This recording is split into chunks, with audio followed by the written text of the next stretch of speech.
यात जागवण्याच्या कार्यापासून बाबांनी जे आम्हाला एक चर्चा बैठक दिली आणि ही आमची ट्युशनच म्हणल्या जाईल। कारण या ट्युशन मध्ये ज्या आदर एकतेचे हवन कार्यानिमित्त आज चर्चा बैठकीला सुरुवात आहे। या चर्चा बैठकीमध्ये स्वयंप्रथम भगवान बाबा हनुमानजी उपस्थित आहेत। बाबांना माझा प्रणाम। तसेच आम्हा सर्वांचे सद्गुरू महानतेगी बाबा जुमदेवजी उपस्थित आहेत। बाबांना माझा प्रणाम। तसेच आम्हा सर्वांची आई मातोश्री वारणशेठ ढोबळकर उपस्थित आहेत। आईजीला माझा प्रणाम। तसेच आजच्या भगवत कार्याच्या चर्चा बैठकीत लाभलेले परमपूज्य परमात्मा सेवक मंडळाचे संचालक आदरणीय तापेसरजी वैद्य साहेब यांना सुद्धा माझा आदरपूर्वक नमस्कार। तसेच आजच्या भगवत कार्याच्या चर्चा बैठकीत लाभलेले परमपूज्य परमात्मा सेवक मंडळाचे संचालक आदरणीय जोगी साहेब यांना सुद्धा माझा आदरपूर्वक नमस्कार। आज महानतेगी बाबा जुमदेवजी यांच्या प्रतिमेचे स्वागत केले असे अश्विनजी शेंडे साहेब परमपूज्य परमात्मा सेवक मंडळाचे मार्गदर्शक यांना सुद्धा माझा आदरपूर्वक नमस्कार। आणि मानव परिचय ज्यांनी आम्हाला वाचण्याकरिता दिलं आणि ज्यांनी लिहिलं मानव परिचयाचे आदरणीय लेखक साहेब आदरणीय शेळके साहेब यांना सुद्धा माझा आदरपूर्वक नमस्कार। उपस्थित मान्यवर परमपूज्य परमात्मा सेवक मंडळ अंतर्गत असलेले मार्गदर्शक कार्यकर्ता सेवक सेविका बाळगोपाळ सर्वांना आदरपूर्वक नमस्कार। महानतेगी बाबा जुमदेवजी यांनी एका परमेश्वराची प्राप्ती करून दुःखी कष्टी मानवाला जागवण्याकरिता आम्हाला एका माळेमध्ये गुंफून दिलं आणि ती माळ आणि ती जे कुंपण दिलं बाबाचे आज सत्य मर्यादा प्रेमाचा तत्व सिद्ध नियम आणि या बंधनात राहून आम्हाला कार्य करायचे आहे। महानतेगी बाबा जुमदेवजी यांनी आपला चंदनासारखा शरीर जीवन आम्हाला दुःखी कष्टी मानवाला जागवण्याचे कार्य केले आणि यात जागवण्याच्या कार्यापासून बाबांनी जे आम्हाला एक चर्चा बैठक दिली आणि ही आमची ट्युशनच म्हणल्या जाईल। कारण या ट्युशन मध्ये ज्या आदरणीय मंच आहे यांच्या अनुभवाच्या माध्यमातून आम्हाला काहीतरी शिकण्याची गरज असते आणि काहीतरी इथून काहीतरी घेऊन जायची गरज असते। आज महानतेगी बाबा जुमदेवजी जरी शरीर रूपी नाहीत परंतु आत्मरूपी आमच्यामध्ये आत्मसात करून आहे।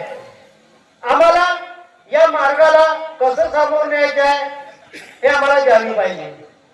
मी माझ्याकडे असलेले अनुभव मी सांगत आहे। एका सेवकीन ताईला साध्या काळाची सेवकीन ताई माझ्याकडे आली। तिला कॅन्सरचं प्रमाण कॅन्सर झालेलं होतं। जी काही ती प्यायची तिच्या एका गालातून असं छिद्र होता। त्या छिद्रातून पाणी किंवा तरल वस्तू जी राहते ती वाहून जायची। माझ्याकडे आली मार्गात प्रवेश केला। मी त्या बाईला एकच प्रश्न केला, बाई हा जो तुझी जी बिमारी आहे कॅन्सर तिला फक्त एकच इलाज आहे की तुला बंधनाचे कार्य करावे लागतील आणि जोपर्यंत तुझे दुःख दूर होणार नाही तोपर्यंत तुला बंधनाचे कार्य करावे लागतील। तिच्या पतिदेवानी आणि तिने हमी भरली आणि मी तिला कार्य दिले। 3 दिवसाचे कार्य दिले, 7 दिवसाचे कार्य दिले आणि या 3 आणि 7 दिवसाच्या कार्यात त्या बाईच्या गाळ्यामधून जो पाणी वाहत होता किंवा पाणी प्यायची तो निघत होतो बंद झाला।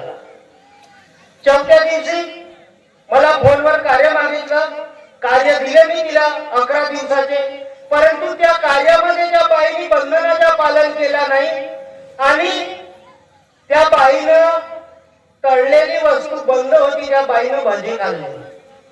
ज्या क्षणी तिनं भजे खाल्ले रात्रीच्या वेळी दुसऱ्या गालातून जे काही प्यायची तर पाणी निघायचं। बाईच्या फोन आला, भाऊ म्हणे माझ्या एका गालाचा पाणी वाहण्याचा बंद झाला आणि तो छिद्रही बंद झाला परंतु दुसऱ्या गालातून पाणी वाहत आहे म्हणे।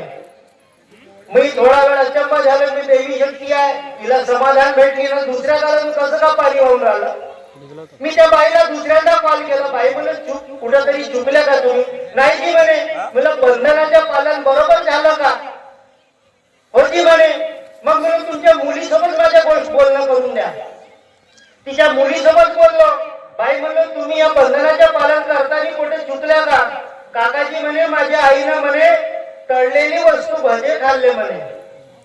आता भजे खाल्ले म्हटलं तुम्ही थोडं अचंबात पडलं की मला हिला बंधनचे कार्य दिले। मी शब्द दिला होता जोपर्यंत तुझी प्रकृती बरोबर होत नाही तुला या बंधनाचं काटेकोरपणे पालन करावं लागेल।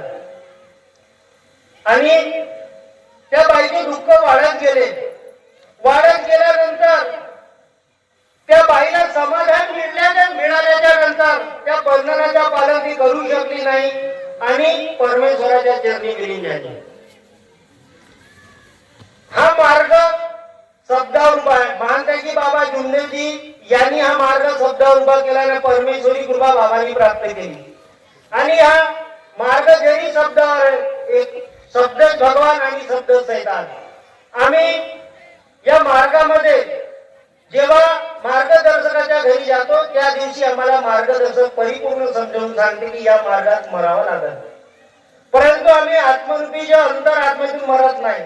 मरतो पोटपर्यंत जोपर्यंत आम्हाला समाधानी मिळत नाही. आणि मिळाली की त्या समाधान मिळाल्याच्या नंतर आम्ही मोहमाया येतो, मीपणा अहंकार निर्माण होते आमच्यामध्ये आणि या परमेश्वरी कृपेला विसरून जातो आणि आम्ही उलट्या दिशेने चालत राहतो. मग आम्ही काय म्हणतो की परमेश्वरी कृपा आम्हाला प्राप्त होत नाही. आम्ही या मार्गात येऊनही आम्हाला परिपूर्ण समाधान मिळत नाही. आम्ही आमच्या कर्माला दोष दिला पाहिजे आणि या दैवी शक्ती आमच्याजवळ कशी टिकून राहील हे आम्हाला विश्वास पाहिजे आणि हे दैवी शक्ती आमच्या शब्दावर कार्य केल्या पाहिजे. म्हणून आम्हाला बाबाने दिलेले तत्व सत्यना प्रेमाचे आचरण जर आमच्याकडे आहे ते परमेश्वरी कृपा तुमची आहे. जर तुमच्याकडे बाबाच्या आदेशाचे पालन नाही तर ही परमेश्वरी कृपा तुमच्या शब्दावर उभी राहणार नाही. जर हिला या परमेश्वरी कृपेला तुम्हाला आपल्या जवळ ठेवायचे आहे तर बाबाच्या आदेशाचे पालन केले पाहिजे. एवढं बोलून माझ्या शब्दाला विराम देतो कारण मंच मोठा आहे. सर्वांना आदरपूर्वक नमस्कार.